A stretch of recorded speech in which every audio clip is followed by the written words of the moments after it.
आणि मला प्रचंड धक्का बसला आणि दुःख झालं. साहजिक आहे, त्यांच्या परिवाराची परिस्थिती अजून भयानक असणार आहे.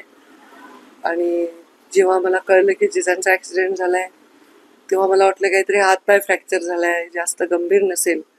ते गेले. हे फार फार गंभीर घटना आणि फार धक्कादायक आहे.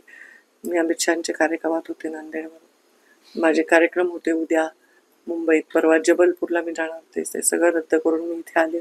जसे माझ्या बाबांच्या मृत्यूनंतर जिजा 24 तास माझ्यावर बसून होते, तसं त्यांच्या परिवाराच्या पाठीमागे मी राहीन, हा शब्द मी त्याला दिलाय. त्यांचा मोठा मधला धाकटा मुलगा तो जपानला गेलेला होता. त्याची वाट बघताय सगळे अंतिम संस्कारासाठी.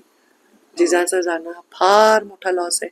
असे माणसं परत बनत नाहीत. कधीही हा लॉस भरून येणार नाही, कधीच नाही. एखादा प्रसंग जिजांसोबतचा? काय जिजांसमोर खूप प्रसंग आहे. लहानपणापासून मी जिजाला बघते. जिजाई लहान होते, तरुण असतील, आम्ही लहान असू. लग्नाच्या माझं केळवण घातलं होतं मोठं त्यांनी. माझं लेकरू झालं त्यांनी. माझ्या प्रत्येक जीवनाच्या कार्यक्रमात जिजा होते. आणि बाबा गेल्यावर मात्र ते मला आधी ताई म्हणायचे, पण साहेब गेल्यापासून ताई साहेब. कधीच त्या माणसाने दुसऱ्या शब्दाने मला हाक मारली नाही. कधीच त्यांनी मला उलटं उत्तर दिलं नाही. कधीच त्यांनी आवाज चढवून बोलले नाही. अत्यंत सज्जन, सालस आणि गोड माणूस. अशी माणसं नाही आहेत अजून, शक्य नाही. एबीपी माझा, उघडा डोळे बघा नीट.